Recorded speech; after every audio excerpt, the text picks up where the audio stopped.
I don't know how to start this video. I don't know how to start it. Dallas Stars ownership and CEO have called out the two stars, Jamie Benn and Tyler Seguin, for not doing enough this season. Which I don't get. Lights, the CEO claims that the owner sends him texts every single day saying, what the fuck, what the F, what the hell, like, you get the picture, are these two guys doing? They're not trying enough, they're not doing what they need to do. And because of this, Lights, the CEO, feels like he needs to have a sit-down interview on the record. This isn't like a misquote, this is a sit-down, I'm sitting down with someone from The Athletic and just airing out my dirty laundry. Sean Shapiro must have been so confused when Lights sat down in front of him.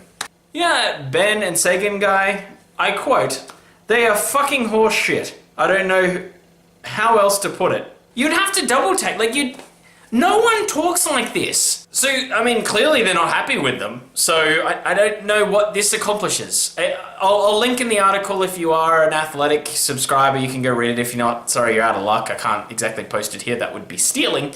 This is off the back on, I think it was Friday, the coach said that their training was fucking embarrassing. And then, you know, they went on to win a game. So, maybe it was just after the Christmas break. Everyone's a bit slow.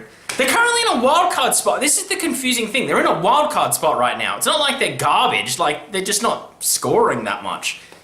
They've got 2 shutouts the last 2 games. They're playing defensively quite well. The goalies aren't exactly standing on their head. They're not getting obliterated in shots. The puck's just not going in for these 2 guys.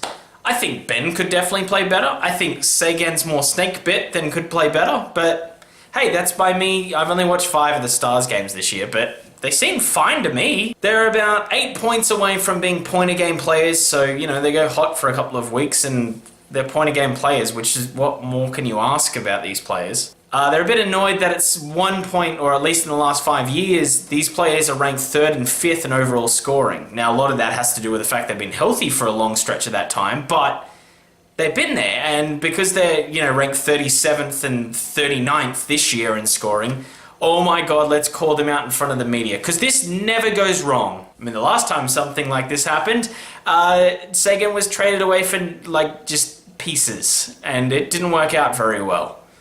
So what is the reasoning for this, is my question.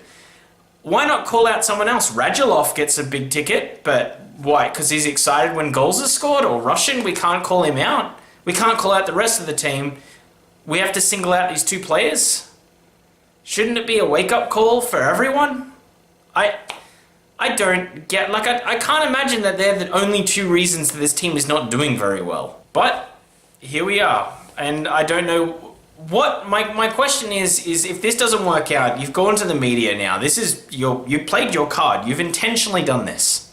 Hey, you know what, I'm doing this to wake up the players. Because that's what they would have been thinking. He would have been thinking, I'm gonna do it. I'm gonna wake them up.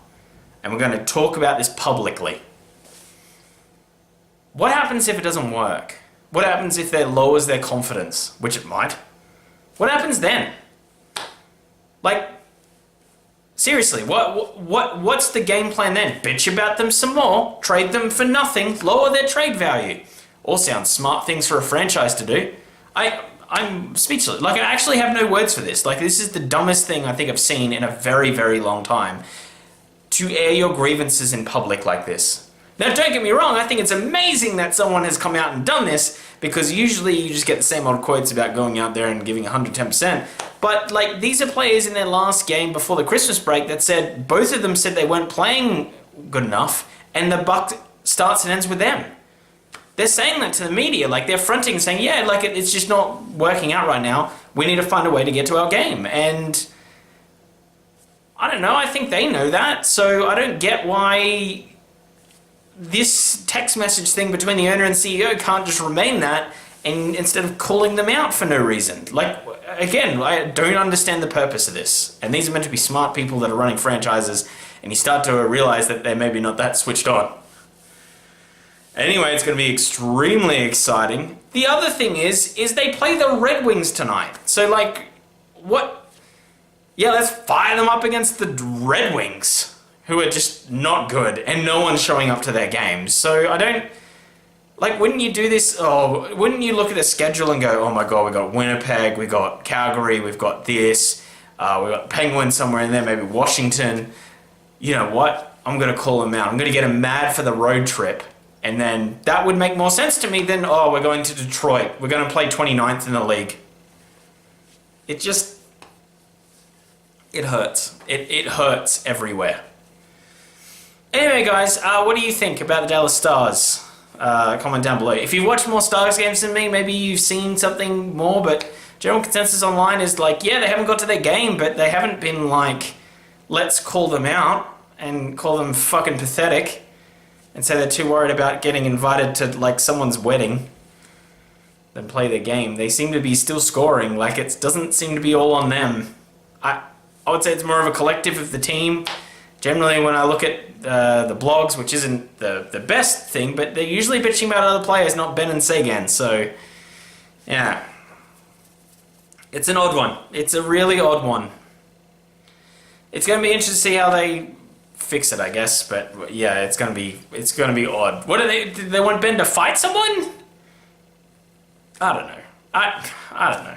If you did like this video, hit the like button. If you're on their Facebook page, because he's got on Facebook, like the Facebook page as well. And if you're not on the Facebook page, go to the Facebook page and like the Facebook page. If you're not subscribed on YouTube, subscribe on YouTube. See, I think I've got everything. You can catch me at Go Brent Yourself, or you can write it into the podcast at Hockey Night Pod, because we have a podcast. This isn't just the only thing we do. Anyway, thank you so much for watching. Have a great day. See you and bye.